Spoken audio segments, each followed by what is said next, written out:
जय हिंद दोस्तों, यूपीएससी हिंदी में आप सभी का स्वागत है। और यूपीएससी का तहलका आप लोग ने 2021 वाला देख लिया होगा। बेसिकली ये जो वीडियो डिस्कशन है उसमें हम लोग डिटेल सॉल्यूशन डिस्कशन करेंगे। बेसिकली डिटेल में का मतलब ये है मेरे कहने का कि जो कॉमन नॉलेज से हम लोग जैसे क्वेश्चन अटेम्प्ट करते हैं वो अटेम्प्ट करेंगे, ठीक है। जो कुछ खास थ्योरी होगी, जो कुछ कॉन्सेप्ट होंगे वो भी मैं यहाँ पे बताऊँगा, ठीक है। जो चीज़ें गूगल सर्च करके बतानी होगी वहाँ पे मैं आपको प्रॉपर दिखाऊंगा। मैंने प्रॉपर एक जगह सर्च करके रख लिया है, वो सारी चीज़ें बताऊंगा। और जो एनालिसिस है, डिटेल एनालिसिस है, कितना कट ऑफ होगा, क्या हो सकता है, वो सब ऑलरेडी मैंने एक वीडियो में डिस्कशन कर लिया है, जिसकी लिंक आपको डिस्क्रिप्शन में मिल जाएगी। नहीं तो आप चैनल खोलेंगे तुरंत आपको ऊपर मिल जाएगा। तो चैनल को लाइक शेयर सब्सक्राइब करना मत भूलिएगा। ये अभी जो पार्ट 1 है इसमें हम लोग बेसिकली क्वेश्चन नंबर 1 से 25 तक का डिस्कशन करेंगे, देखेंगे कैसे क्वेश्चन आए थे, ठीक है। यहाँ पर मैं आपको बताते चलूँ, जो लोग PT 365 इकोनॉमिक्स वाला किए हुए थे, ठीक है, जो वीडियो क्लासेस मैंने करवाई थी, डिटेल में वीडियो क्लासेस करवाई थी इकोनॉमिक्स की, उन लोग के लिए ये वाला सेक्शन इकोनॉमिक्स वाला कंपेरेबल इजी लगा होगा। क्योंकि बहुत सारे क्वेश्चन ऐसे थे जो मैंने प्रॉपर रुक के कॉन्सेप्ट समझाया था। और मुझे इस बात की बहुत खुशी है, आप लोग अभी भी देखेंगे वीडियो चैनल पर पड़ा हुआ है PT 365 का। 5-7 घंटे की क्लास होंगी, 10 घंटे की क्लास होंगी इकोनॉमिक्स की। अगर आप देखेंगे तो आपको समझ में आ जाएगा कि हाँ भाई बहुत ज़्यादा वर्थ है। हालांकि मैं ये नहीं कह रहा हूँ कि मेरा पढ़ाया हुआ कुछ आया था उसमें से। बेसिकली वो जो मटेरियल था उसको कैसे पढ़ना था, जिस तरीके से मैंने पढ़ाया था उससे बहुत सारे क्वेश्चंस यहाँ पर बन गए थे। और चूंकि मेरा खुद 2-3 बार का अनुभव रहा है यूपीएससी में 125 प्लस स्कोर करने का प्रीलिम्स में, तो मुझे समझ में थी कि इस तरह के क्वेश्चंस बन सकते हैं। और वही हुआ इकोनॉमिक्स के, एटलीस्ट मैं कह सकता हूँ खुशी के मारे कि हाँ भाई वैसे क्वेश्चंस आए थे, ठीक है। आगे का सेक्शन हम लोग देखते हैं और डिटेल में डिस्कशन करते रहेंगे एक एक करके। तो हम लोग क्वेश्चन उठाते हैं और देखिए हम लोग कॉमन सेंस से भी क्वेश्चन को करेंगे। तो यहाँ पर देखिए पहला क्वेश्चन ये है, हिंदी में है। जहाँ जहाँ पर टफ होगा वहाँ मैं इंग्लिश देखूंगा, क्योंकि मैं आपकी जगह रहता तो मैं पेपर इंग्लिश में ही सॉल्व करता। मैं हूँ हिंदी मीडियम से, पहले बता दे रहा हूँ, मेरा हिंदी मीडियम है, लेकिन प्री का पेपर मैं इंग्लिश में देना पसंद करता हूँ, क्योंकि इंग्लिश में चीज़ें जल्दी समझ में आती हैं। हिंदी इतनी टफ देते हैं कि यार समझ में नहीं आता है, ठीक है। तो यहाँ पर देखो पहला क्वेश्चन, पहला ऑप्शन है, केंद्र सरकार द्वारा भारतीय रिजर्व बैंक के गवर्नर की नियुक्ति की जाती है। बिल्कुल सही कथन है। दूसरा कथन है, भारतीय संविधान के कतिपय प्रावधान केंद्र सरकार को जनहित में RBI को निर्देश देने का अधिकार रखते हैं। ये वाला देखो ध्यान रखो, यहाँ पर क्या है, भारतीय संविधान के कुछ प्रावधानों की बात कर रहा है। तो ध्यान रखो भारतीय संविधान का कोई प्रावधान RBI को निर्देश की बात नहीं करता है। तो ये दूसरा ऑप्शन एलिमिनेट हो जाएगा। दूसरा आप जो एलिमिनेट करोगे तुरंत आपका आंसर आ जाएगा यहाँ पर सी सही उत्तर होना चाहिए। हम फिर भी फाइनल आंसर के लिए यूपीएससी का वेट करेंगे, क्योंकि देखो किसी भी कोचिंग के आंसर की बहुत परफेक्ट नहीं होते हैं। लास्ट ईयर आपने देखा होगा, अगर आप लोग ने एग्जाम दिया होगा लास्ट ईयर, तो जिन लोग ने 90 नंबर जोड़े थे उनके 80 आए, जिन्होंने 80 जोड़े थे उनके 70 आए। तो सीधी बात है, आपने भाई कोचिंग के, हम लोग कोचिंग वाले जो मार्कशीट देते हैं, जो आंसर की देते हैं, उसी से तो मैच कराते हैं। तो पूरा बहुत ज़्यादा चेंजिंग वहाँ पे देखने को मिला था, बहुत ज़्यादा चेंज देखने को मिला था। तो हम लोग बेसिकली अपने कॉमन सेंस पे भरोसा रखेंगे, गूगल सर्च करके आंसर निकालने का प्रयास करेंगे, ज़्यादा बेटर है, बजाय कि हम किसी एक कोचिंग के भरोसे अपना आंसर जोड़ें और परेशान हो जाए, ठीक है। यहाँ पर आ देंगे दूसरा एलिमिनेट कीजिए, है ना। लिखा है RBI गवर्नर अपना अधिकार RBI अधिनियम से प्राप्त होता है। तो अपने आप ये कथन सही हो जाएगा। अब यहाँ पर देखिए ये चीज़ें बहुत ज़्यादा न्यूज़ में रही थी। अब कई लोग कहेंगे सर ये करंट का है, ये तो स्टैटिक का है, ये तो इकोनॉमिक्स स्टैटिक का। मैं आपको बता दूं, जब RBI से आपको पता होगा जब विवाद हो रहा था, वो विमल जालान कमेटी बनी थी कैपिटल इकोनॉमिक फ्रेमवर्क के लिए, इकोनॉमिक कैपिटल फ्रेमवर्क के लिए RBI का। तो यही सब विवाद चल रहा था कि RBI को केंद्र सरकार निर्देश दे सकती है कि नहीं दे सकती है। तो ये रहता हाँ भाई बैंकिंग रेगुलेशन एक्ट, ठीक है, और RBI एक्ट के था, जो RBI एक्ट की धारा 7 की कुछ चर्चा हो रही थी उस समय, मुझे एग्जैक्ट नहीं याद है। तो चर्चा हो रही थी कि RBI को इस RBI एक्ट और बैंकिंग रेगुलेशन एक्ट की धारा के तहत क्या करती है, केंद्र सरकार निर्देश दे सकती है। तो संविधान में कहीं प्रावधान नहीं, सीधी बात है, संविधान में लिखा हुआ है तो कोई प्रावधान नहीं है। तो आप दूसरा ऑप्शन एलिमिनेट करोगे तो आपका आंसर पहला आ जाएगा। दूसरा देखते हैं, ठीक है। देखिए दूसरा पढ़िए एक बार क्वेश्चन, भारत में नियोजित अनियत मजदूरों, अनियत मजदूरों का मतलब कह रहा है कैजुअल वर्कर, ठीक है, कैजुअल वर्कर के संदर्भ में निम्नलिखित कथनों पर विचार कीजिए। अब यहाँ पर लिखा है सभी अनियत मजदूर, ठीक है, कर्मचारी भविष्य निधि सुरक्षा के अधिकार हैं। तो देखिए अगर मैं एग्जाम में बैठता तो ये सभी वाला वर्ड, ठीक है, इंग्लिश पेपर देख लेते हैं क्या लिखा हुआ है। All casual workers are entitled for employed provident fund coverage. देखो हो सकता है ये गलत हो जाए, मैं पहले बता रहा हूँ, है ना। अभी हम लोग लॉजिकल रीजनिंग से पेपर डिस्कशन कर रहे हैं, ना कि हर चीज़ गूगल सर्च करके और हर चीज़ कॉन्सेप्ट के माध्यम से, ठीक है। वो तो आप लोगों को मिल ही जाएगा, अभी PDF मिल ही जाएगा। लेकिन मैं लॉजिकल रीजनिंग की बात करूं तो मैं इस स्टेटमेंट को गलत मान लेता। मुझे ऐसी फीलिंग आती है जब एग्जाम में हम लोग ये क्वेश्चन सॉल्व करते हैं कि नहीं यार ऑल कैजुअल वर्कर नहीं हो सकते, कुछ 15,000 या 10,000 की लिमिट है कि मंथली इतना तो पाना पड़ेगा, ठीक है, कुछ ऐसी लिमिट है, एग्जैक्ट मुझे नहीं याद, मैं पहले बता रहा हूँ। अभी मैं क्वेश्चन आप लोग के सामने उस मेथड से सॉल्व कर रहा हूं जिस मेथड से हम लोग एग्जाम में सॉल्व करेंगे, बात ये समझिएगा। तो दोनों चीज में अंतर है, एग्जैक्ट सॉल्यूशन नहीं है ये आप कह सकते हैं डिटेल्ड सॉल्यूशन है विद कॉमन सेंस। कि कॉमन सेंस आपका कैसे खुलेगा। अभी आप लोग सॉल्यूशन तो पढ़ते ही होंगे, सॉल्यूशन तो आपके पास पिछले 10 साल के पेपर्स के होंगे, ठीक है, उससे कुछ नहीं उखड़ेगा इन्हीं चीजों से जो मैं बता रहा हूं। तो यहां पर देखो ऐसे एग्जाम में सोचना है, हो सकता है ये गलत हो जाए, पहली बात समझिएगा, हो सकता है गलत हो जाए, लेकिन तरीका यही होगा आपका सोचने का, ठीक है। तो ये बात समझिएगा। तो पहला ऑप्शन इसमें मैं एलिमिनेट कर दूंगा, तो इसका भी ऑप्शन हो जाएगा 2 और 3 करेक्ट। मैं अगले ऑप्शंस पढ़ूंगा भी नहीं एग्जाम में। फिर सेकंड ऑप्शन क्या है, पढ़ लेते हैं एक बार क्या लिखा हुआ है। लिखा हुआ है सभी अनियत मजदूर नियमित कार्य समय और समयोपरि भुगतान के अधिकार है। तो बिल्कुल अभी जो एक्ट आया है, कुछ आप देखोगे संहिता बनी है, न्यूनतम वेतन संहिता, कार्य स्थल पर जो सामाजिक सुरक्षा संहिता।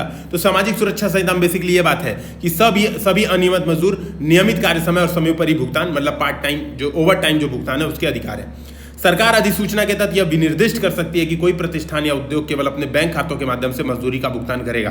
तो बिल्कुल सरकार ऐसा अधिसूचना के माध्यम से कर सकती है ताकि डायरेक्ट बेनिफिट ट्रांसफर हो और मजदूरों को उनकी मजदूरी उचित एवं न्यूनतम मजदूरी मिल सके। तो ये दोनों बातें कथन सही है, पहला कथन गलत है। एक बार आप लोग इसको कंफर्म करके कमेंट सेक्शन में बताइएगा कि सर आप सही बता रहे हो कि गलत बता रहे हो, ठीक है। तो कमेंट सेक्शन में बताइएगा। थर्ड क्वेश्चन पे हम लोग चलते हैं। थर्ड क्वेश्चन, आर्थिक मंदी के समय निम्नलिखित में से कौन सा कदम उठाए जाने की सर्वाधिक संभावना होती है। मतलब मंदी चल रही है, मतलब प्रोडक्शन बहुत कम हो रहा है, मांग नहीं है। मंदी का मतलब यही होता है ना कि डिमांड, मार्केट में डिमांड नहीं है, मांग कम हो गई। अब मांग बढ़ाने के लिए गवर्नमेंट क्या करेगी, लोगों के हाथ में कैश देगी, पैसा देगी। अब पैसा कैसे देगी तो वो सोचो एक बार।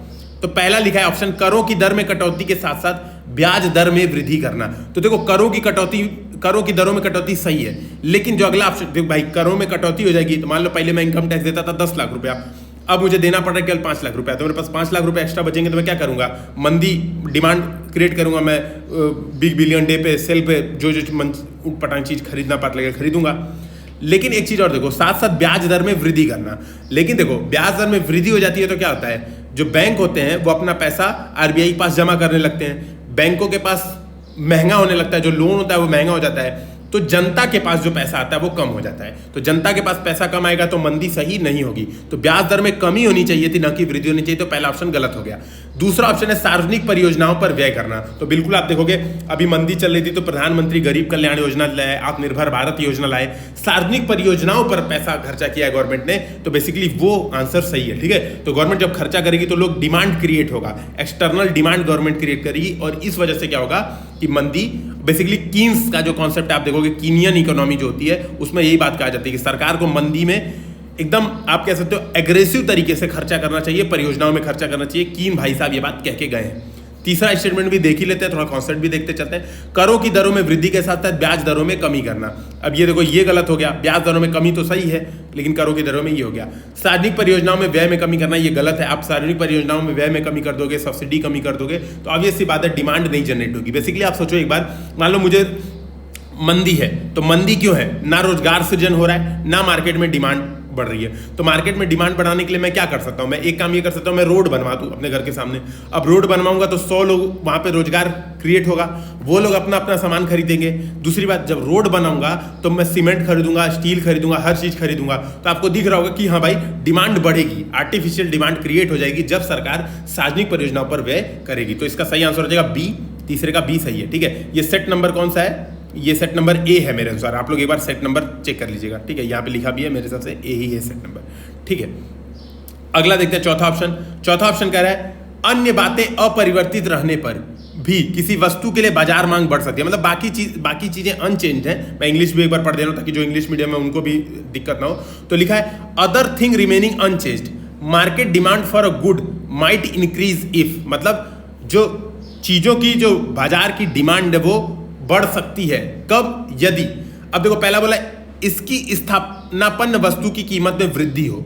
स्थानापन्न वस्तु का एग्जांपल मैंने भी बताया था इकोनॉमिक्स की क्लासों में, आप लोगों ने पढ़ा भी होगा, पेप्सी और कोका कोला, ठीक है। पेप्सी और कोका कोला ये दोनों वस्तु हम लोग कहते हैं, ठीक है, स्थानापन्न वस्तुएं, ठीक है, कोका कोला। अब ऐसे समझो, अब देखो मान लो पेप्सी का दाम बढ़ जाएगा तो जो इसकी स्थानापन्न वस्तु है कोका कोला, इसकी डिमांड बढ़ जाएगी। आप समझो, सीधी बात है। जब मार्केट में क्या होता है, पहले 5 रुपए की पेप्सी मिलती थी, अब क्या हुआ, मान लो पेप्सी के दाम बढ़ा के 7 रुपए कर दिए और कोका कोला वाले अपना दाम नहीं बढ़ाए, तो कोका कोला लोग पीना शुरू कर देंगे कि नहीं हम तो कोका कोला पियेंगे।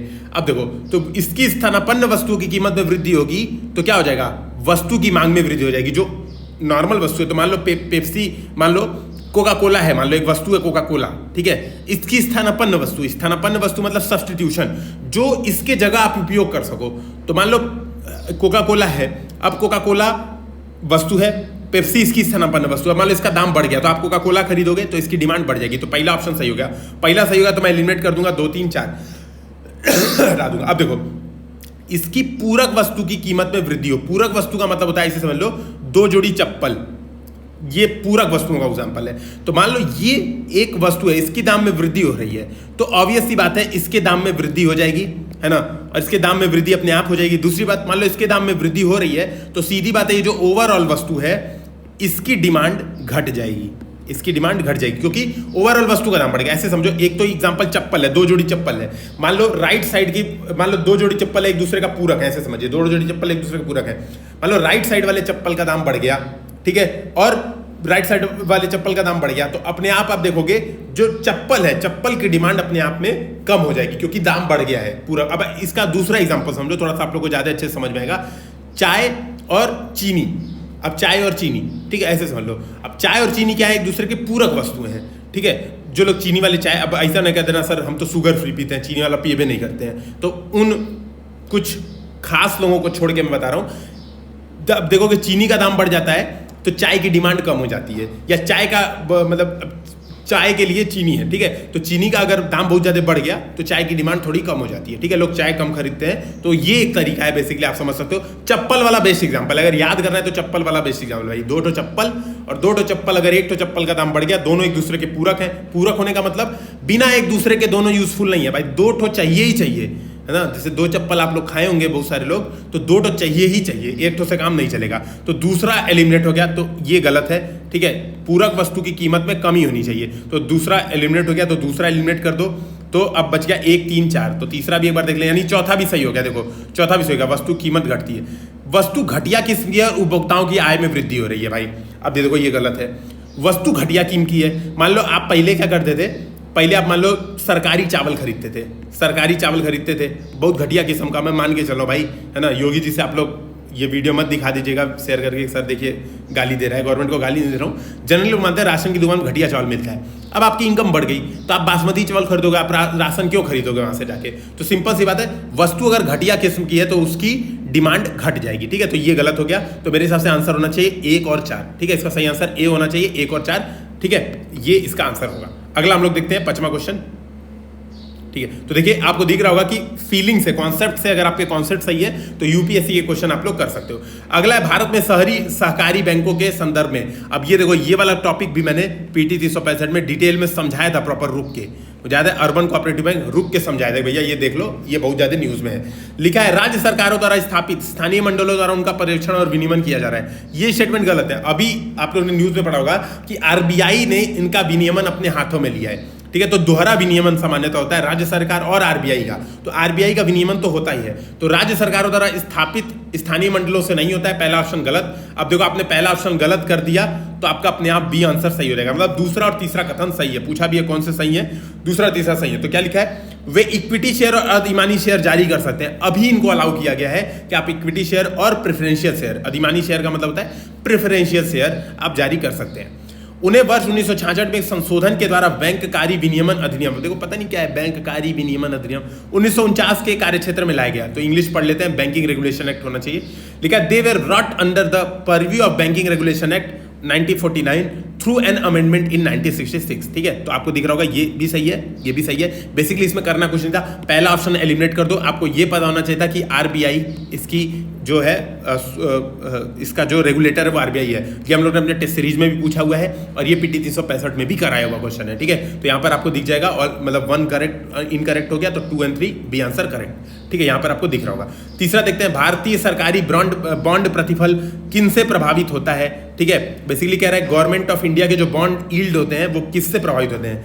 मैं बता रहा हूँ दोस्तों, ये वाला क्वेश्चन जब मैं पीटी 365 डिस्कशन कर रहा था, मैंने प्रॉपर इसमें 20 मिनट डिस्कशन किया था। अच्छा 20 मिनट में भी मुझे लगा कि हो सकता है कि जो बच्चे हैं, क्योंकि ये टॉपिक बहुत बड़ा होता है, इसमें प्रॉपर 1-2 घंटा चाहिए डिस्कशन के लिए, तो मुझे लगा था जो लोग हैं उन लोगों को हो सकता है ना समझ में आए। तो मैंने कहा भी था, देखो बॉन्ड यील्ड आप लोग को नहीं समझ में आई होगी, मुझे एकदम याद है, मैंने ये बोली थी, आप लोग क्या करना, स्टडी IQ पे सर्च करना, आगे लगा देना स्टडी IQ बॉन्ड यील्ड, आपको एक वीडियो मिल जाएगी, वो वीडियो देखना, आपका कॉन्सेप्ट क्लियर हो जाएगा। जरूर देख लेना, मैंने बात वहाँ पे बोली थी, आप लोग फिर से जाइएगा वीडियो देखिएगा, अगर PD265 की समझ जाएगा। तो एकदम वही है बेसिकली। क्या है बॉन्ड यील्ड, क्या होता है, मार्केट में बॉन्ड बिकता है। अब बॉन्ड में जितना ज्यादा फायदा होता है, बेसिकली ऐसे शॉर्ट में ऐसे समझो, जितना ज्यादा फायदा होता है बॉन्ड में, उसी को बोलते हैं बॉन्ड की यील्ड। ठीक है, अब फायदा कैसे होगा उसको हम लोग, जरूरत नहीं है यहाँ पे समझने की फायदा कैसे हो रहा है, क्या हो रहा है, उसको समझने की जरूरत, बस ये समझो बॉन्ड यील्ड का मतलब होता है फायदा, कितना ज्यादा फायदा हुआ।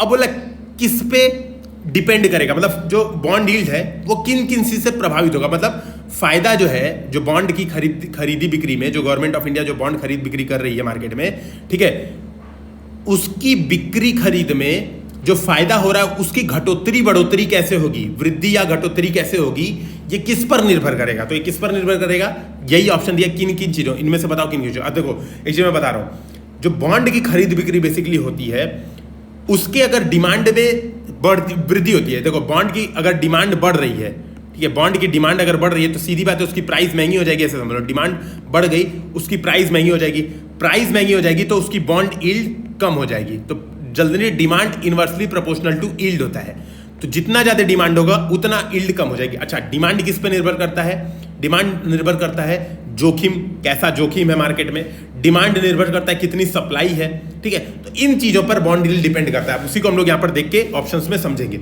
ठीक है। तो ये बात आप लोग समझिएगा, लाइक शेयर सब्सक्राइब करना बिल्कुल मत भूलिएगा, ठीक है, इस बात का ध्यान रखिए। आंसर राइटिंग प्रोग्राम हम लोग का 1 नवंबर से जारी हो रहा है, मैं पहले बता रहा हूं, देख लो, प्री के हर्ष से 2-2 लाख रुपए कोचिंग देने से बढ़िया है, ठीक है, कि हम लोग आंसर राइटिंग पे फोकस करें, प्री के टेस्ट सीरीज पे फोकस करें, करंट अफेयर्स पे फोकस करें, ठीक है, और जो बेसिक किताबें वो खुद से पढ़ें। आप देख लो बड़ी बड़ी कोचिंग्स हैं भाई, बहुत पैसे वाले कोचिंग्स हैं, अभी तक ये वीडियो डिस्कशन नहीं किया उन लोग के द्वारा, है ना, और पता नहीं कब तक करेंगे, लाइव आके तो हिम्मत भी नहीं हो सकता है करने की, ठीक है, खैर जो भी हो, मैं किसी को वो नहीं कर रहा हूँ। मेरे कहने का ये मतलब आप लोग थोड़ा सा रियलिटी देखिए, रियलिटी चेक खुद करिए, किसी के झांसे में मत आइए। हो सकता है आपको मुझे ही लग रहा हो कि मैं आप लोगों को मूर्ख बना रहा हूँ, अपने खुद से चेक करिए, रियलिटी जो चीजें हैं वो खुद से चेक करिए, ना कि किसी दूसरे के कहने पे आइए, ठीक है। यहाँ पर सीधी बात है, आपको भविष्य में DM बनना है और आप छोटा सा डिसीजन अगर अपने स्वयं से नहीं ले पाते हो, आप दूसरे के अंदर इन्फ्लुएंस्ड हो जाते हो, तो आप मुश्किल खड़ी कर रहे हो खुद के लिए, ठीक है। तो पांचवा देखो, बॉन्ड यील्ड किस पे डिपेंड करेगा, मैंने बताया डिमांड और सप्लाई पे डिपेंड करेगा। तो किन किन चीजों से डिमांड और सप्लाई चेंज हो रही है, तो पहला बोला action of United states federal reserve.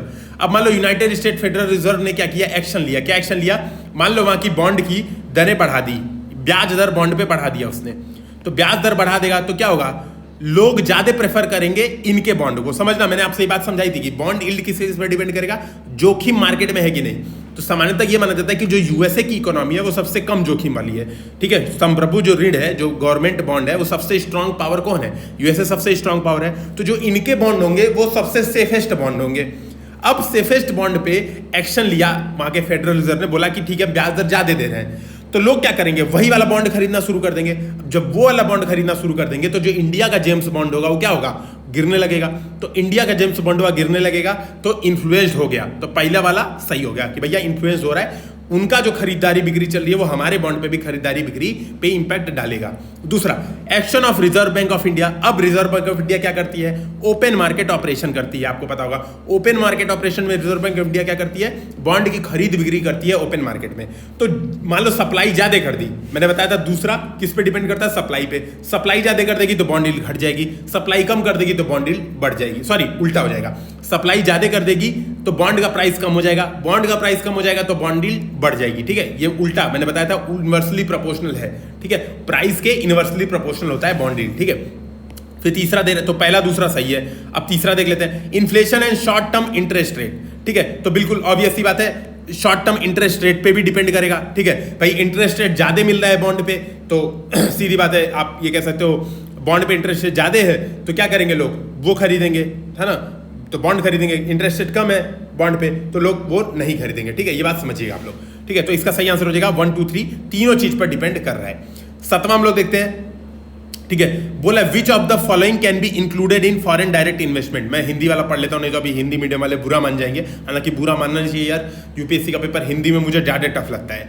Even mains में लिखता हिंदी में हूँ, ठीक है, हिंदी लिखने आती है, लेकिन वहां पे भी यार देखो हम लोग के पता है हिंदी मीडियम में नंबर कमाने का ये कारण है, हिंदी मीडियम में नंबर कमाने का ये कारण बिल्कुल नहीं कि वहां पे कॉपी नहीं सही चेक करते हैं। कारण ये है कि हम लोग के 15 मिनट एक्स्ट्रा लग जाते हैं इंग्लिश का क्वेश्चन पढ़ने में। अब वो 15 मिनट एक्स्ट्रा लगा, हिंदी का पेपर दोबारा पढ़ा, उसमें क्या हुआ कि इंग्लिश मीडियम वाले 2 क्वेश्चन ससुरे एक्स्ट्रा कर ले जाते हैं। और जब वो 2 क्वेश्चन एक्स्ट्रा कर ले जाएंगे तो 8 पेपर में 16 क्वेश्चन एक्स्ट्रा, तो वही 60-70 नंबर का आपको गैप दिखेगा। हम लोग कितनी भी स्पीड बढ़ा लेते हैं तो ये एक प्रॉब्लम होती है कि हम लोग पहले इंग्लिश वाला भी पढ़ते हैं, देखते हैं कहीं ऐसा तो नहीं है, क्योंकि हिंदी ऐसा बनाते हैं ना ससुरे, मेंस वाला देखिए का पेपर ऐसा हिंदी बनाते हैं कि सर्व दिमाग का दही हो जाता है, कुछ समझ में नहीं आता। अरे हिंदी का बेसज उद्योग लिखेंगे, है ना, वही औषधि उद्योग लिख लो, फार्मास्यूटिकल को हिंदी वालों को भी थोड़ा इसी बना दो, उगा करेंगे सीधा सीधा गूगल ट्रांसलेट, और समझ में नहीं आता है तो इंग्लिश वाला पढ़ना पड़ता है। इंग्लिश वाला पढ़ना पड़ेगा तो ऑब्वियस सी बात है, ये हम लोग का यहाँ पर एक नुकसान है, न कि हिंदी मीडियम आप समझो नंबर नहीं कम मिलते हैं, इसी कारण से नंबर कम मिलते हैं कि पेपर ही नहीं अटेम्प्ट कर पाते हैं भाई, है ना।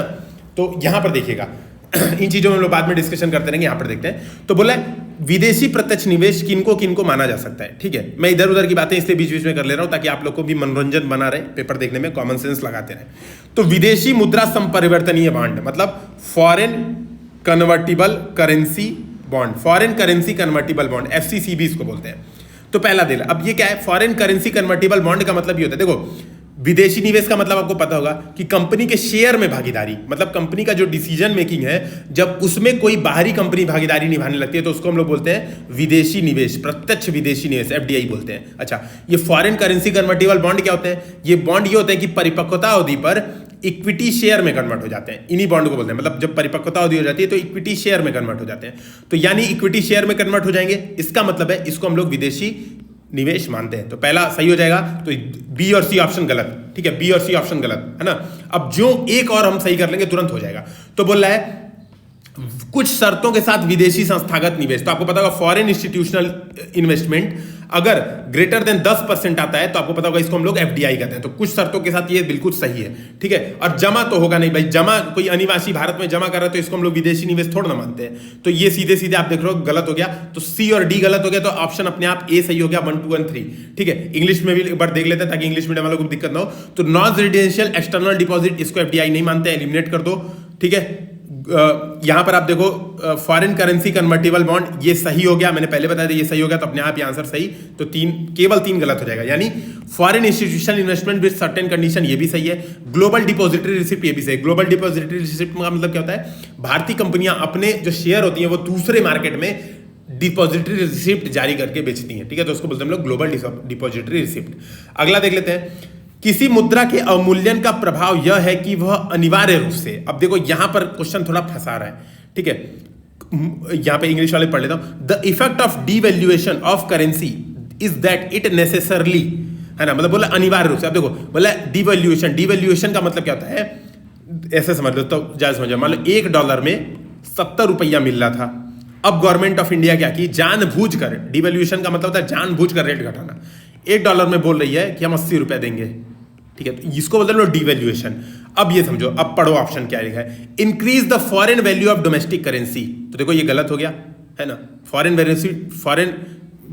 वैल्यू क्या हो रही है, डिक्रीज हो रही है ना भाई। पहले $1 में 70 रुपए मिल रहा था, मतलब वैल्यू मजबूत थी, अब $1 में 80 रुपए मिलने लगा, मतलब वैल्यू कम हो गई, ठीक है। फॉरेन करेंसी मतलब foreign value of domestic currency क्या हुआ, मतलब विदेश में पहले $1 दे रहे थे, सॉरी पहले 70 रुपए दे रहे थे तो उनको $1 मिल जाता था, अब विदेश में हमको $1 लेने के लिए हमको क्या करना पड़ेगा, 80 रुपया देना पड़ेगा, तो ये गलत हो गया, मतलब डिक्रीज होना चाहिए, तो दूसरा एलिमिनेट कर दो, ठीक है। अब बचा केवल 1 और केवल 3, ये 2 ऑप्शन आपके सामने बच रहे हैं। इसको एक बार हिंदी में फिर से देखते हैं तो समझ में आएगा।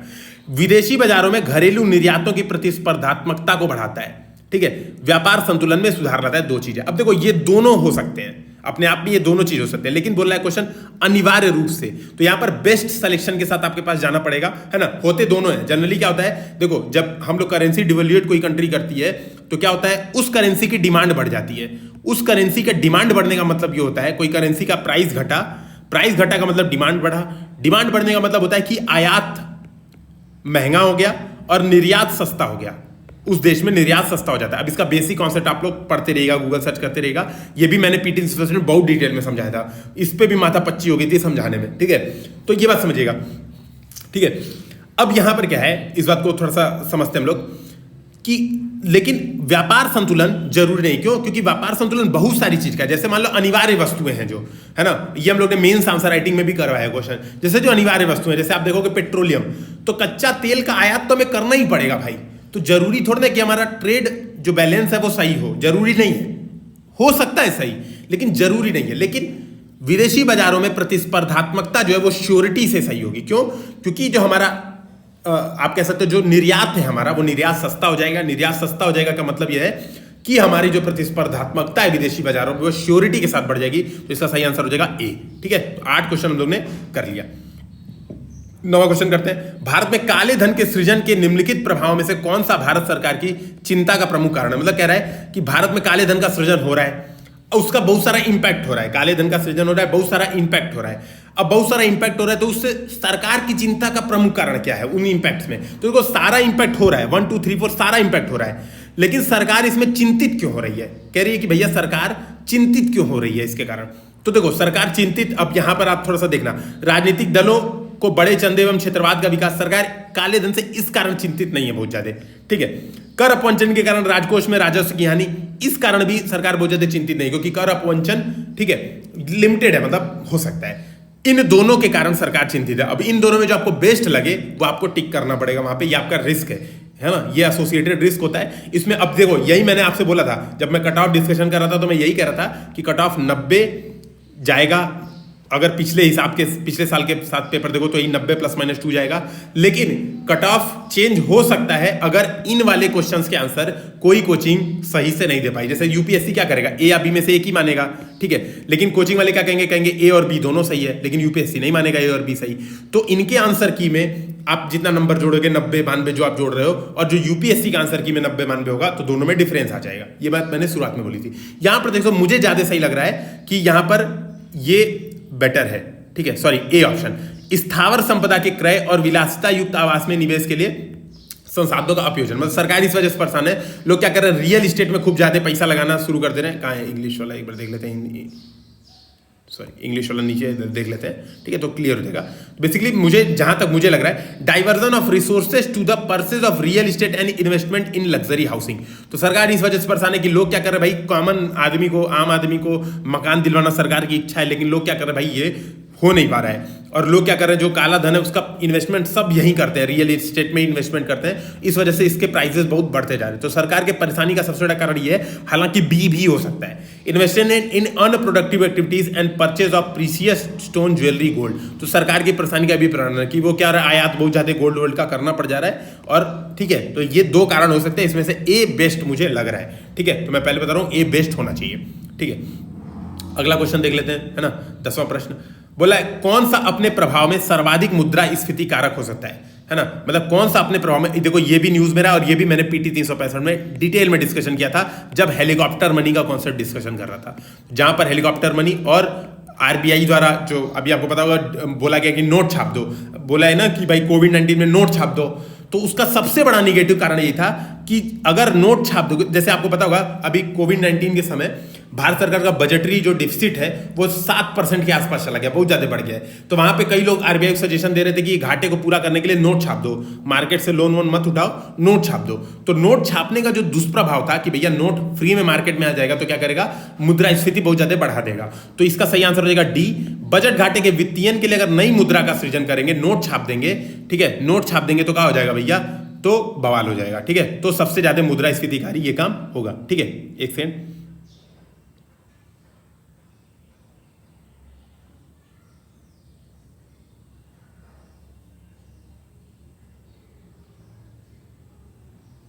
ठीक है, अगला करते हैं हम लोग, है ना। फिर बोला निम्नलिखित में से किससे अर्थव्यवस्था की मुद्रा गुणक में वृद्धि होता है। ये वाला क्वेश्चन भी डिस्कशन किया हुआ क्वेश्चन है, टेस्ट सीरीज में भी आया हुआ क्वेश्चन है, और बोलो, ठीक है। तो किसमें अर्थव्यवस्था की मुद्रा गुणकों में, मुद्रा गुणकों मतलब मनी मल्टीप्लायर। अब देखो इसका मैंने कॉन्सेप्ट डिस्कशन किया था अब यार ये वाला कब किया था ये थोड़ा सा मुझे एग्जैक्टली याद नहीं आ रहा है किस वीडियो में किया था, है ना। लेकिन मुझे जहां तक फीलिंग है कि मैंने ये बात यहाँ पे चर्चा की थी कि मनी मल्टीप्लायर का कॉन्सेप्ट याद रखो। बैंकों के पास जितना ज्यादा पैसा रहेगा उतना ही मनी मल्टीप्लायर होगा। तो बैंक जितना ज्यादा पैसा अपने पास रखेंगे, अब बैंक के पास पैसा कब आएगा वही इसका सही आंसर हो जाएगा। किन बेसिकली आपको देखना है ABCD, है ना। अभी भूल जाओ, मैं ये मान ले रहा हूं मैंने नहीं डिस्कशन किया था, ठीक है। अभी आप लोग कमेंट सेक्शन में परेशान होना शुरू कर दोगे, सर दिखाओ कहां डिस्कशन किया था। मैं मान ले रहा हूं भैया मैंने नहीं डिस्कशन किया था। अभी समझ लो, बैंकों के पास ज्यादा पैसा है, ठीक है। बैंकों के पास ज्यादा पैसा है, इसका मतलब है कि मनी मल्टीप्लायर में वृद्धि हो रहा है। अब आपको इस ऑप्शन में से पहचानना है ABCD में से किन केस में बैंकों के पास ज्यादा पैसा होगा। तो किन केसों में ज्यादा पैसा होगा? बैंकों में आरक्षित नकदी अनुपात में वृद्धि कर दी, मान लो CRR, बेसिकली ये बोला कैश रिजर्व रेशियो में वृद्धि कर दी, तो बैंकों के पास पैसा कम हो जाएगा। दिख ही रहा है बैंकों के पास पैसा कम हो जाएगा, पहला ऑप्शन गलत। दूसरा, बैंकों के सांविधिक चल निधि अनुपात मतलब SLR में वृद्धि कर दी, फिर बैंकों के पास पैसा कम हो जाएगा, गलत। लोगों की बैंकिंग आदतों में वृद्धि, लोग पैसा जमा करेंगे, जो जनधन अकाउंट खुलवाया गया उसमें पैसा जमा कर देंगे तो क्या होगा? सीधी बात है बैंकों के पास पैसा बढ़ जाएगा, तो ये सही हो जाएगा, ठीक है। तो इसका सही आंसर हो जाएगा C, बैंकिंग आदतों में वृद्धि होगी तो लोग अपना पैसा बैंकों में जमा करेंगे, बैंकों में जमा करेंगे तो क्या होगा? मनी मल्टीप्लायर में वृद्धि हो जाएगी। तो 11 क्वेश्चन हो गया। 12वां क्वेश्चन देखते हैं, अर्थव्यवस्था में मांग प्रेरित मुद्रास्फीति या उसमें वृद्धि किन कारणों से होती है? मतलब बोल रहा है डिमांड पुल, ठीक है। यहां पे इंग्लिश पढ़ लेते हैं एक बार, ज्यादा अच्छा होगा यार, इसीलिए मैं इंग्लिश वाला देना प्रेफर करता हूं question. Demand pull inflation can be caused increase by which of the following. तो किन कारणों से डिमांड, देखो मतलब यही कह रहा है मांग किन कारणों से बढ़ेगी। तो अर्थव्यवस्था में मांग किस कारण से बढ़ेगी वही आपको टिक करना है। तो मांग कैसे बढ़ेगी? एक्सपेंशनरी पॉलिसीज, विस्तारवादी नीतियां अगर रिजर्व बैंक अपना रहा है तो मांग बढ़ जाएगी, सिंपल सी बात है। विस्तारवादी नीतियों का मतलब मार्केट में SLR कम कर दिया, CRR कम कर दिया, रेपो रेट कम कर दिया, मार्केट में पैसा ज्यादा आ गया, पैसा ज्यादा आएगा लोग खर्चा ज्यादा करेंगे, खर्चा ज्यादा होगा तो क्या होगा? डिमांड पुल इन्फ्लेशन बढ़ जाएगी। तो पहला ऑप्शन सही हो जाएगा, तो ये 3 4 5 काट दिया, ठीक है। अब दूसरा, यानी दूसरा सही होगा ही। देखो फिस्कल स्टिमुलस अपने आप सही होगा क्योंकि C, D और A तीनों में दूसरा ऑप्शन है ही, तो दूसरा ऑप्शन पढ़ के टाइम नहीं बर्बाद करना है, आगे बढ़ना है। तीसरा पढ़ना है केवल इन्फ्लेशन इंडेक्सिंग बेजेस, ठीक है। इन्फ्लेशन इंडेक्सिंग बेजेस, अभी चलो इसको भी छोड़ दो, मान लो नहीं आता है, इसको भी इग्नोर करो। हायर परचेजिंग पावर, तो जितना ज्यादा हायर परचेजिंग पावर होगा उतना खरीदेंगे तो डिमांड बढ़ेगा। तो 1 2 4 सही होना चाहिए, 1 2 का 4 सही होना चाहिए। तो किस ऑप्शन में 1 2 4 है? तो C भी काट दिया, है ना। अब 5 वाला पढ़ लेते हैं, है ना। C भी काट दिया, 5 वाला पढ़ लेते हैं। राइजिंग इंटरेस्ट रेट, तो मान लो इंटरेस्ट रेट बढ़ जाएगा। आप सोचो, अभी बात कही थी इंटरेस्ट रेट बढ़ जाएगा, तो मान लो रेपो रेट बढ़ा दिया। अब रेपो रेट बढ़ा दिया मतलब इंटरेस्ट रेट बढ़ा दिया, तो बैंक को लोन देना टफ हो जाएगा, बैंक लोन महंगा देना शुरू करेंगे, तो लोगों के पास पैसा कम पड़ जाएगा। अब लोगों के पास पैसा कम पड़ जाएगा तो भैया खर्चा नहीं कर पाएंगे, यानी सही आंसर क्या होगा? 1 2 4। आपको भले से 3 नहीं आता था, लेकिन अगर आपको नॉर्मल बेसिक कॉन्सेप्ट आपके क्लियर थे तो ये भी क्वेश्चन आपका सही हो जाना चाहिए था। इसका सही आंसर है 1 2 4, A इसका सही आंसर है, ठीक है। ये बात समझिएगा। अगला हम लोग देखते हैं 13वां प्रश्न, ठीक है। 13वां प्रश्न कह रहा है, भारत के संदर्भ में निम्नलिखित कथनों पर विचार कीजिए। खुदरा निवेशक डीमैट खातों के माध्यम से प्राथमिक बाजार में राजकोषीय बिल और भारत सरकार के ऋण बांध में निवेश कर सकते हैं। बोल रहा है, इंग्लिश पढ़ लेते हैं, है ना, ज्यादा इजी रहेगा थोड़ा सा। Retail investment through demat account can invest in treasury bill and government of India डेब्ट बॉन्ड इन प्राइमरी मार्केट। तो अभी RBI ने ये अलाउ कर दिया है, ठीक है। अभी RBI ने ये अलाउ कर दिया है कि जो रिटेल इन्वेस्टर है वो डीमैट अकाउंट खोल के गवर्नमेंट ऑफ इंडिया के बॉन्ड को प्राइमरी मार्केट में खरीद सकते हैं। तो ये कथन सही है। दूसरा पढ़ते हैं, the negotiated dealing system order matching is the government security trading platform of reserve bank of India. बिल्कुल सही है। RBI ने ये प्लेटफॉर्म बनाया, negotiated dealing system order matching. ये एक प्लेटफॉर्म बनाया है जहां पे आप क्या कर सकते हो, अपना जो गवर्नमेंट की सिक्योरिटीज है वो खरीद बेची कर सकते हो, ठीक है। तो दूसरा भी सही है। तो पहला दूसरा इसका सही हो गया। एक बार हम लोग तीसरा पढ़ते हैं, तब एलिमिनेट करने का प्रयास करेंगे, ज्यादा बेटर होगा। मान लेता हूं कि पहला आपको नहीं आता था, ये मैं मान ले रहा हूं। अब देखो थोड़ा सा मैं एलिमिनेशन मेथड लगाते हैं। मैं मान ले रहा हूं आपको पहला नहीं समझ में आता था कि खुद आपको ये करंट नहीं पता है कि खुदरा निवेशक डीमैट खातों के माध्यम से ऐसा कर पाए कि नहीं कर पाए, आपको नहीं पता है। चलो तीसरा पढ़ते हैं। सेंट्रल डिपॉजिटरी सर्विसेज लिमिटेड का भारतीय रिजर्व बैंक और बंबई स्टॉक एक्सचेंज द्वारा संयुक्त रूप से प्रवर्तन किया जाता है। मतलब ये कह रहा है कि बंबई स्टॉक एक्सचेंज और RBI मिलके एक सेंट्रल डिपॉजिटरी सर्विसेज लिमिटेड है, इसको क्या करती है? प्रायोजित करती है, ठीक है, इसको प्रवर्तन करती है। तो ध्यान रखना, अब ये चीज थोड़ा सा लॉजिक लगाओ, एक बार लॉजिक लगाओ। बंबई स्टॉक एक्सचेंज और यहां पे सेंट्रल डिपॉजिटरी सर्विसेज लिमिटेड है, ठीक है। अच्छा, अगर मान लो बंबई स्टॉक एक्सचेंज प्रवर्तन कर रही है तो इसके साथ आरबीआई करना चाहिए था कि सेबी करना चाहिए? भाई रेगुलेटरी स्टॉक एक्सचेंज का कौन होता है? अगर करना चाहिए होता तो कौन करता? तो सेबी करता। कॉमन सेंस लगाओ, सेबी करता। तो ये ऑप्शन अपने आप में गलत होना चाहिए, ठीक है। तो मैं जब ये पेपर सॉल्व करता तो मैं 3 एलिमिनेट कर देता। 1 अपने आप सही हो जाता। सेकंड मतलब पता होना चाहिए या फिर मान लो, अब और कुछ नहीं कर सकते आप, इतना ही एलिमिनेशन बहुत है तुक्के से, ठीक है। तो 1 और 2 इसका सही आंसर हो जाएगा, ठीक है। तो आपका आंसर इसका सही हो जाएगा बी, 1 और 2 करेक्ट, ठीक है। अब ये बात समझिएगा। अब देखिए यहां पर ये अब मैं एक बार कॉन्सेप्ट अब सही से थ्योरी बता दे रहा हूं। सेंट्रल डिपॉजिटरी सर्विसेज लिमिटेड को बंबई स्टॉक एक्सचेंज द्वारा अकेले प्रवर्तन किया जाता है। आरबीआई सेबी नहीं है। सेबी रेगुलेशन करती है भले से सेंट्रल डिपॉजिटरी सर्विसेज लिमिटेड का, लेकिन आरबीआई उसमें प्रवर्तन नहीं करती है। बंबई स्टॉक एक्सचेंज अकेले, बीएसई अकेले उसका प्रवर्तन करती है। तो इस तरह से आप एलिमिनेशन मेथड से भी क्वेश्चन कर सकते हो, ठीक है। अगला देखते हैं हम लोग वाटर क्रेडिट, ठीक है। वाटर क्रेडिट वाला ये भी क्वेश्चन थोड़ा सा देखते हैं डिटेल में। देखिए ये भी क्वेश्चन कैसे करना है। ये आंसर इसका सी सही है, 1 और 3। अब देखिए कैसे, इसको समझिएगा। लिखा है वाटर क्रेडिट एक वैश्विक पहल है जिसे WHO और विश्व बैंक के तत्वाधान में प्रावधान किया गया। भाई लॉजिक लगाओ, WHO वाटर क्रेडिट क्यों शुरू करेगा? मतलब वर्ल्ड हेल्थ ऑर्गेनाइजेशन वाला है ना, वो है चक्कर है, वाटर क्रेडिट क्यों शुरू करेगा? तो अपने आप में ये गलत हो जाना चाहिए। तो दूसरा काट दीजिए, तो 1 और 3 इसका आंसर आ जाएगा। पढ़ते हैं एक बार, हम लोग देखते भी हैं वाटर क्रेडिट क्या है, ठीक है। मैंने गूगल भी सर्च किया था, प्रॉपर देखा भी है, ठीक है। अगर यहाँ पे सर्च रिजल्ट दिख जाएगा तो मैं इसको आप लोग को सामने दिखा भी देता हूँ, ठीक है। देखिए यहाँ पे बीएसई लिमिटेड यहाँ पे पढ़ा भी था, ठीक है। हम लोग देख लेते हैं वाटर क्रेडिट, कोई बात नहीं, यहाँ पे सर्च ही कर लेते हैं।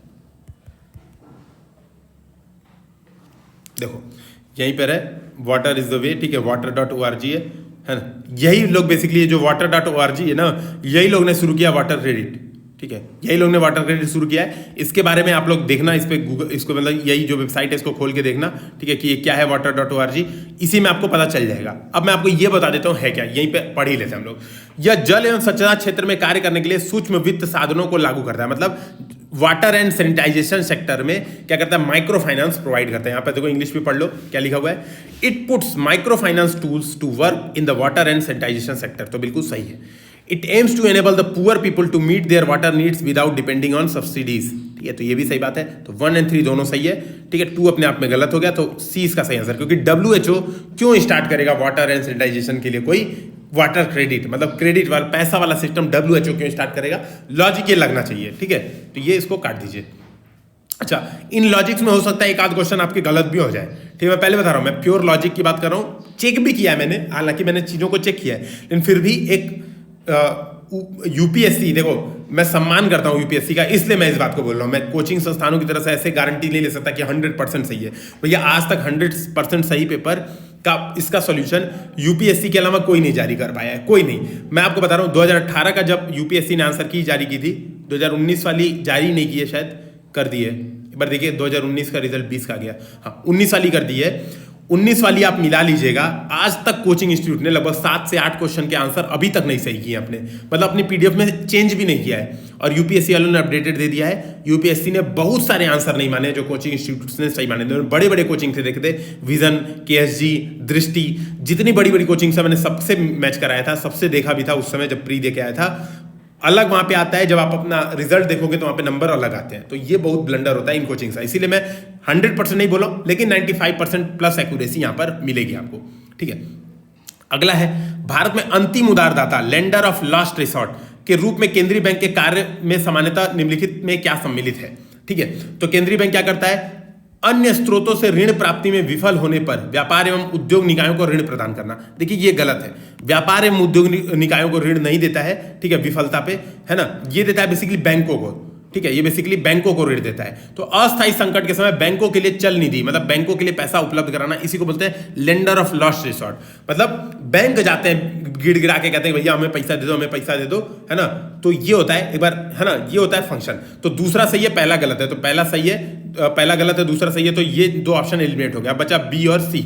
बजटीय खातों के वित्तीयन के लिए सरकारों को ऋण देना, ठीक है। मेरे हिसाब से ये गलत होना चाहिए, थर्ड स्टेटमेंट भी गलत है। इसका सही आंसर होना चाहिए केवल बी। बजटीय खातों के वित्तीयन के लिए सरकारों को जो ऋण देती है उसको lender of last resort function नहीं कहते हैं, ठीक है, उसको lender of last resort function नहीं कहते। लेकिन फिर भी हम लोग क्या करेंगे, गूगल सर्च करके एक बार देखने का प्रयास करेंगे कि क्या कह रहा है। ठीक है, RBI function as lender of last resort, ठीक है, ताकि यहीं पे आपके सामने ही सर्च हो जाए तो आपको पता भी चल जाएगा भैया हम देखो कैसे देखते हैं चीज़ों को, ठीक है। तो लिखा है when a commercial bank faces financial crisis, ठीक है, यहां पे देखो लिखा हुआ है and fails to obtain fund from other sources, then the central bank plays a vital role of lending of last resort. It provides the financial assistance in form of credit. This role of central bank saves the commercial bank from bankruptcy.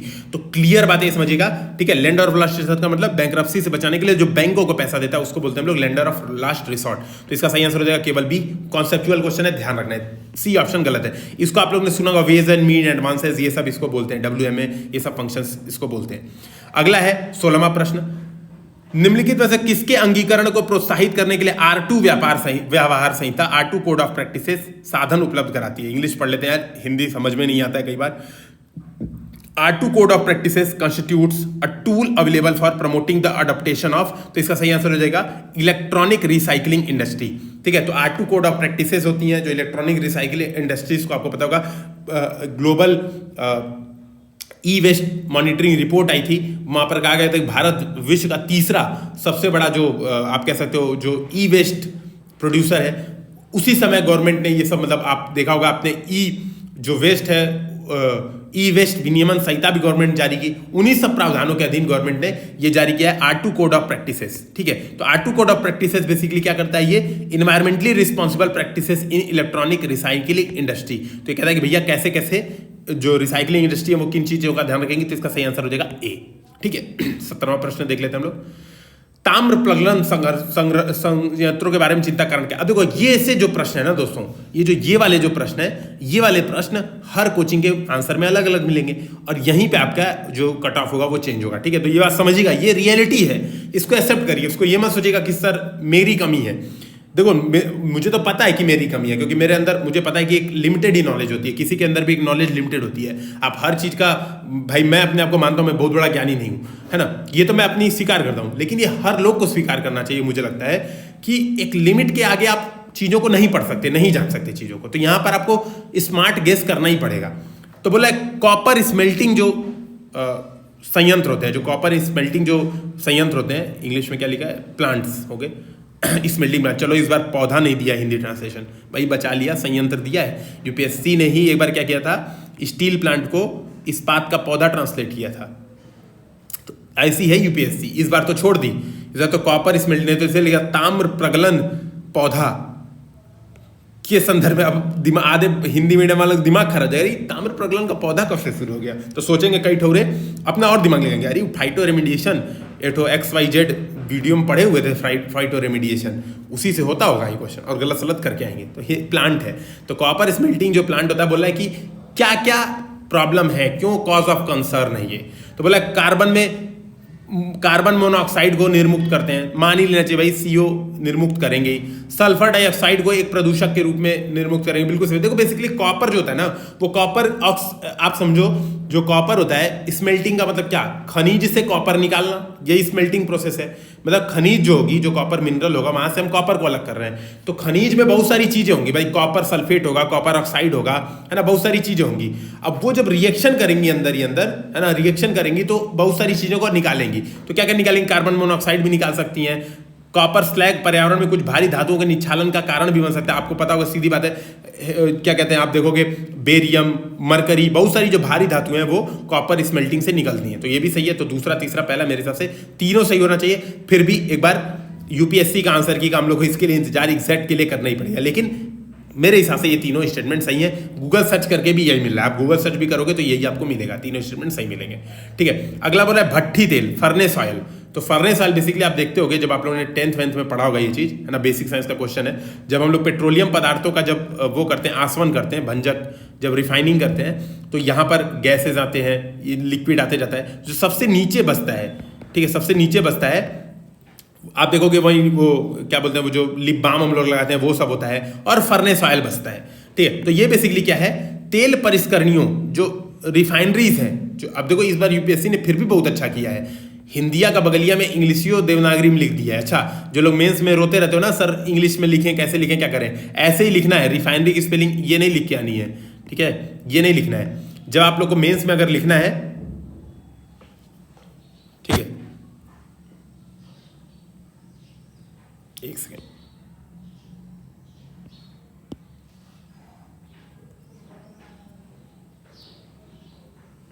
ठीक है, आप लोगों को mains में अगर लिखना है तो आप लोग को मेंस में क्या करना होगा, ऐसे ही देवनागरी लिपि में लिखना होगा, ठीक है। और मेंस से याद आया कि भैया 1 नवंबर से हम लोग का आंसर राइटिंग प्रोग्राम स्टार्ट हो जाएगा, कर लेना, पहले ही ज्वाइन कर लेना, ठीक है, ताकि ऐसा ना हो कि आखिरी में आपको सीटें ना मिले, क्योंकि इस बार बहुत भीड़ थी अच्छी खासी, ठीक है। तो ये बात दिमाग में रखिएगा। तो इसका उप उत्पाद है, तो पहला स्टेटमेंट सही हो जाएगा। कुछ उद्योग इसका उपयोग पावर के लिए करते हैं, बिल्कुल सही बात है। आपको पता है भारत आयात भी करता था, सुप्रीम कोर्ट ने रोक लगा दी बीच में, है ना। तो ये होता है, मतलब इसको हम लोग पावर के लिए, ऑब्वियस सी बात है, फर्नेस ऑयल है तो यूज करिए पावर के लिए। इसके उपयोग से पर्यावरण में गंधक, गंधक मतलब सल्फर डाइऑक्साइड होना चाहिए ना, इंग्लिश देख लेते हैं एक बार। Its use causes sulphur emission into environment, तो बिल्कुल सही बात है, ठीक है। तो सल्फर होता ही है, लो सल्फर हाई सल्फर कुछ भी होगा, लेकिन सल्फर तो होगा ही होगा। तो 1, 2 और 3 एकदम करेक्ट है, इसका आंसर 1, 2, 3 होना चाहिए, ठीक है। अब अगला बोला है what is blue carbon, Neela carbon क्या है भैया, नीला कार्बन क्या है, जो समुद्र में कार्बन होता है। ये तो मतलब बेसिक क्वेश्चन है, बहुत बेसिक क्वेश्चन है। Carbon captured by ocean and coastal ecosystem, उसको बोलते हैं लोग ब्लू कार्बन। तो 19वां क्वेश्चन भी बहुत इजी था, ठीक है, इसको हो जाना चाहिए। In the nature which of the following are most likely to be found surviving on a surface without soil. अब बोला है इंग्लिश, एक बार हिंदी में पढ़ लेते हैं। अब ये सब थोड़े से इकोलॉजी का सेक्शन आ गया, और इकोलॉजी का सेक्शन इस बार का मुझे सबसे बाउंसर लगा है ना। मतलब मैंने पेपर देखा तो मुझे लगा भाई इकोलॉजी तो कल्याण कर दी। इकोनॉमिक्स पॉलिटी इजी है, आप कर सकते हो आराम से, ठीक है, समझिएगा। लेकिन जो प्रॉब्लम आ रही है मेनली इस बार इकोलॉजी और आर्ट एंड कल्चर हिस्ट्री, ये वाले थोड़े सेक्शन इस बार दिमाग का दही करा दे रहा है यार, मतलब लिटरली टफ बनाया है ये वाला सेक्शन। अब बोला है किस जीव के मृदा विहीन सतह पर जीवित पाए जाने की सर्वाधिक संभावना, मतलब कौन सा ऐसा जीव है जो बिना सॉइल के आपको जीवित दिख जाएगा। बिना सॉइल के सब दिख जाएंगे, सर्वाधिक संभावना पूछा है। अब जनरली देखोगे आजकल एक्वापॉनिक्स है, हाइड्रोपॉनिक्स शुरू हो गए, तो सारे के सारे हम लोग प्रोडक्शन कर ही सकते हैं। लेकिन खास तौर पे आप देखोगे मशरूम नहीं होता है, मशरूम क्योंकि कवक है, तो आप देखोगे वो कुकुरमुत्ता, इसी को मशरूम कहते हैं। तो इसके लिए मृदा सामान्यता चाहिए, तो चौथा एलिमिनेट कर दोगे, चौथा एलिमिनेट कर दिया। अब बचा, देखो इन भाई साहब को भी यही डाउट था, ठीक है। तो बी और सी जिनका पेपर है, जिनका भी पेपर है, तो बी और सी में ये डाउटफुल हो सकता है। अब बी और सी में है ना, तो लाइकेन और मॉस, तो मेरे हिसाब से ये मॉस भी होता है, ठीक है। तो मॉस होता है, मॉस के लिए आपको नहीं चाहिए सॉइल सरफेस की आवश्यकता नहीं है, तो लाइकेन अपने आप में सही हो जाएगा। तो इसका सही आंसर हो जाएगा सी, है ना। इसका सही आंसर, इन्होंने सी टिक भी किया आखिरी में, देख भी रहा है, इन्होंने सी टिक किया, तो इसका सही आंसर हो जाएगा सी, ठीक है। अगला हम लोग प्रश्न देखते हैं। निम्नलिखित में से किसका उपयोग प्राकृतिक मच्छर प्रतिकर्षी तैयार करने में किया जाता है, मतलब मॉस्किटो रिपेलेंट, लेमन ग्रास। भैया आप लोग ने अगर वो भी पढ़ा होगा ना, मतलब अगर आपने कभी वो बॉडी वाला वो लाए होंगे जो पहले लगाते थे मॉस्किटो भगाने के लिए, उसमें भी लिखा होता है। अभी जब पतंजलि वाला बहुत ज्यादा न्यूज था कि भैया ऐसा घर डेंगू बहुत ज्यादा चल रहा है ना, इसमें डेंगू लहर खूब चल रही है, तो ये हो रहा है कि भैया लेमन ग्रास उगाओ, लेमन ग्रास लगाओ, मॉस्किटो रिपेलेंट करवाओ। तो ये लेमन ग्रास इसका सही आंसर है, ठीक है। तो मॉस्किटो रिपेलेंट कौन होता है, तो होता है ये लेमन ग्रास, ठीक है। अगला बोल रहा है, पता नहीं क्या क्या नाम दिया है जो हम लोग को बस का नहीं होता है समझना, फिर भी दिया है तो समझ लेते हैं। जीवों के निम्नलिखित प्रकारों पर विचार कीजिए। एक सेकंड रुकिएगा, क्वेश्चन नंबर 22 मैं यहाँ पर खोल लेता हूँ, जो इंग्लिश मीडियम वाला है, जो मैंने सॉल्व किया था, ठीक है। मैंने देखिए इसीलिए मैंने इंग्लिश मीडियम का पेपर सॉल्व किया था, हिंदी मीडियम का यार समझ में नहीं आता, फीलिंग ही नहीं आती है, ठीक है। तो अब यहाँ पर हिंदी वाला खोल लेता हूँ, नहीं तो इंग्लिश हिंदी वाले बुरा मान जाएंगे। तो बोला है जीवों के निम्नलिखित प्रकारों पर विचार कीजिए। बोला है कौन सा जीव, ये 4 जीव दे दिया, बोला है कौन सा जीव महासागरों की आहार श्रृंखलाओं में प्राथमिक उत्पादक है, मतलब प्राइमरी प्रोड्यूसर कौन सा जीव है। तो आप देखोगे कॉपीपॉड जो होता है वो सेकेंडरी प्रोड्यूसर होता है, सेकेंडरी प्रोड्यूसर होता है। तो कॉपीपॉड कट गया, एक ये कट गया, अब बचा 2 और 3, 3 और 4, ठीक है। तो यहां पर साइनोबैक्टीरिया और डाइटम, इन दोनों को हम लोग बोलते हैं प्राइमरी प्रोड्यूसर। फॉरीमिनिफेरा ये सेकेंडरी प्रोड्यूसर है, सेकेंडरी उपभोक्ता, द्वितीय उपभोक्ता है, ठीक है। हालांकि देखो एक चीज मैं और बता रहा हूँ, इसके लिए मैंने बहुत गूगल सर्च किया, और गूगल सर्च करने पे हालत खराब हो गई। आप यहाँ पर देखोगे, है ना, डाइटम, आप डाइटम सर्च करोगे और पता नहीं किस किस भाषा में दिया, दे आर प्रोड्यूसर्स, डाइटम वाले में प्रोड्यूसर्स दिया भी है, फिर भी दे आर प्रोड्यूसर्स, ठीक है। यहाँ पर आप देखोगे कॉपीपॉड, तो कॉपीपॉड में लिखा है major secondary producers in the world ocean, ठीक है। फिर आप देखोगे डाइटम्स, ये हम लोग देख लिया, है ना। तो आप यहाँ पर ये बात समझिए कि मतलब यार कॉपीपॉड सेकेंडरी है और डाइटम प्राइमरी है, ठीक है। तो उससे हमारा क्वेश्चन हो जाना चाहिए, ठीक है। बेसिकली एक बार कंफर्म करने के लिए गूगल सर्च करना पड़ता है ना। हालांकि जो दिमाग से लॉजिक था बेसिकली जियोग्राफी में पढ़ाया जाता है, डाइटम ऊज है ना, पढ़ा होगा जो लोग जियोग्राफी दिए होंगे है ना। कभी कभार फायदा कर देता है, भले से ऑप्शनल में नंबर ना आए जियोग्राफी में, लेकिन इसमें आ जाते हैं, प्री में का जगह काम आ जाता है। अगला बोल रहा है, देखो यहाँ पे भी इस बार हिंदी मीडियम वालों के लिए फायदा यूपीएससी ने करा दिया कि बगल में लिख दिया है। बोले तो हेजहॉग है, एक मार्मोट है, एक पेंगोलिन है।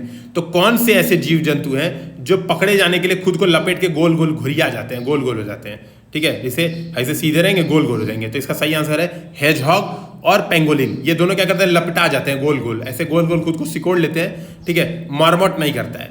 तो 1 और 3 इसका सही आंसर हो जाएगा। दूसरा एलिमिनेट करना है आपको, ठीक है। और हेजहॉग भी क्या करता है, ये आप इसको मैं थोड़ा सा दिखाता हूँ एक बार आप लोग गूगल पे, तो और ज़्यादा क्लियर होगा, है ना। लिखा है हेजहॉग, हाँ ये रहा हेजहॉग। तो देखो हेजहॉग ये होता है ना, यहाँ पर देखो, यहाँ पर लिखा भी है, technically hedgehog can attack human, although it is not very likely. If they feel threatened, they will roll into a ball and push out their spikes for protection. तो बेसिकली गोल गोल गोला बन जाएंगे और कटवा निकाल लेंगे, है ना। तो ये काम ये करते हैं hedgehog। इसी तरह से आप देखोगे जो पेंगोलिन है, पेंगोलिन भी यही काम करता है। यहाँ पे देखो लिखा है pangolin can roll into a ball exposing only the surface, ठीक है। तो ये बात क्लियर हो गई। तो पेंगोलिन और ये बेसिकली आप देखोगे कि ये दोनों काम करते हैं, ठीक है। ये थोड़ा सा टफ सेक्शन आ रहा है, मतलब इन्वायरमेंटल सेक्शन थोड़ा सा टफ होता है। तो इसका आंसर हो गया डी। 2 क्वेश्चन और हमें करना है अभी। अगला बोला है वनों पर न्यूयॉर्क घोषणा, न्यूयॉर्क डिक्लेरेशन ऑन फॉरेस्ट के संदर्भ में निम्नलिखित में कौन कथन सही है, ठीक है। अब यहां पर देखो, यहां पर लिखा हुआ है, तीसरा ऑप्शन पढ़ो, यह वैध रूप से बाध्यकारी अंतर्राष्ट्रीय घोषणा है। भाई कोई घोषणा बाध्यकारी थोड़ा ना हो जाती है इतना जल्दी, है ना। कोई घोषणा बाध्यकारी नहीं होती है ऐसी वाली, और खासतौर पे वनों पर। मान लो ऐसे दे दे कि 30% टारगेट रखो, है ना, और बोले 2025 तक करना है, तो गवर्नमेंट ऑफ इंडिया मना कर देगी। ससुरी 1988 में तो हमारा नीति था कि हम बना देंगे 33%, अभी तक आज तक हमारा 21% नहीं हुआ, तो हम कहाँ 30% कर देंगे, ऐसा कुछ कर नहीं पाएंगे। तो बाध्यकारी एलिमिनेट कर दो। अगर आपको नहीं आता एग्जाम में तो बाध्यकारी एलिमिनेट करिए। अब तीसरा एलिमिनेट करेंगे तो आपके पास बचेगा 2 और 5, 1, 2 और 4, ठीक है। अब देखो यहाँ पर आपको अब तुक्का मारना पड़ेगा। अगर आप एग्जाम में दे रहे हो तुक्का मार दो, या ए या डी, जो भी मार दो। भाई साहब ने डी मारा है, इनका गलत हो गया यहाँ पर, क्योंकि ये जो है वो ए सही है। इसमें पहला ऑप्शन सही है। 2014 में संयुक्त राष्ट्र जलवायु शिखर सम्मेलन में पहली बार इसका समर्थन किया गया। तो जो यूएन क्लाइमेट एक्शन समिट थी, यही है ना, इंग्लिश पढ़ लेते भाई एक बार। यूनाइटेड नेशन क्लाइमेट समिट, जो क्लाइमेट समिट 2014 में थी, इसी दौरान इसको अपनाया गया था। फर्स्ट इंडोर्ड इसी दौरान किया गया था। तो पहला सही हो जाएगा, तीसरा गलत है, पहला सही है। तो आंसर हो जाएगा 1, 2 और 4। तो 1, 2 का 4 सही हो गया। यानी it is endorsed by governments, big companies and indigenous communities, तो ये सही है। It endorse a global timeline to end the loss of forest. Hindi में बता दे रहा हूं, बेसिकली ये क्या कह रहा है, ये कह रहा है कि इसमें वन से हाथ से रोकने के लिए एक वैश्विक समय रेखा का समर्थन किया गया है, ठीक है। तो बिल्कुल सही बात है, वैश्विक समय रेखा का समर्थन वनों के हाथ को रोकने के लिए किया गया है। 2 और 4, भारत इसका हस्ताक्षर करता नहीं है, ठीक है। यहाँ पर अगर मैंने सर्च किया होगा तो मैं आपको दिखा देता हूँ एक बार, ठीक है। देखिए एक तो एलिमिनेट हो जाता है, बेसिकली वहीं पे प्रॉब्लम आती है,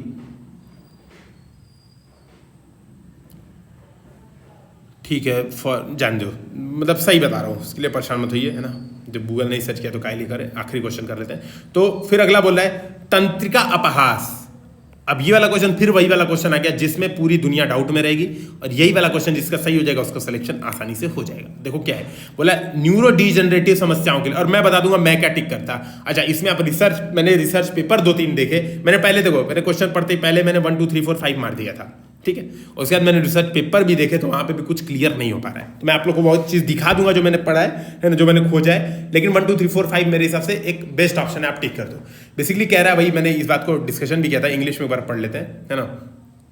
magnetite particle suspected to cause neurodegenerative problems are generated as environment pollutant from which of the following. तो बोला कुछ मैग्नेटाइट पार्टिकल्स हैं, PM particles, PM10 particles basically होते हैं, है ना, पार्टिकुलेट मैटर 10 माइक्रोमीटर के।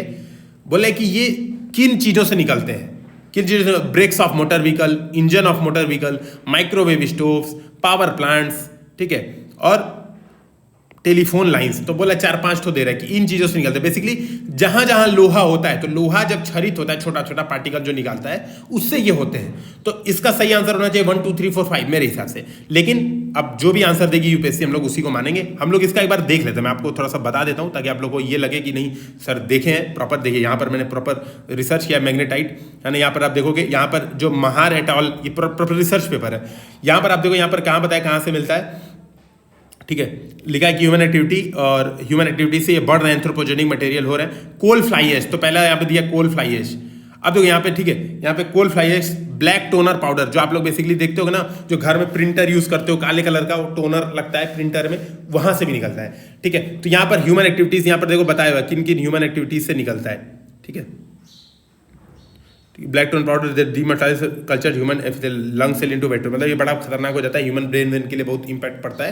तो ये बात मेरी बात समझिएगा। ठीक है, यहाँ पर मेरी बात समझिएगा, मैं ये कहना चाह रहा हूँ कि आप देखो ये बहुत सारे चीजों में तो दो चीज यहाँ पे बता दी, एक तो कोल फायर प्लांट है ना, और आपका बताया इसने टोनर। तो एक बार कोल फायर प्लांट चेक करते हैं, तो पावर प्लांट इससे सही मान लो, पावर प्लांट सही मान लोगे तो कौन सा एलिमिनेट हो जाएगा, ये एलिमिनेट होगा खाली, है ना, दिख ही रहा है, मतलब सब मारना ही पड़ेगा, आपके पास और कोई ऑप्शन नहीं रहेगा। ठीक है, तो पहला ऑप्शन तो अपने आप एलिमिनेट हो गया। अच्छा, यहाँ पे हिंदी वाला देख लेते हैं, देखो इन्होंने पहला ऑप्शन सही माना है, तो ये तो एलिमिनेट होगा कि भैया फायर प्लांट बिजली संयंत्र में तो होता है, अभी हम लोगों ने देख लिया कोल फायर प्लांट में होता है। थोड़ा सा और देखते हैं हम लोग, यहाँ पर ये इसको काट देते हैं। ठीक है, यहाँ पर देखो एयर पॉल्यूशन, ये भी एक रिसर्च पेपर है दूसरा, है ना। यहाँ पर क्या बताया, यहाँ पर भी एक दो चीजें बताई हुई हैं।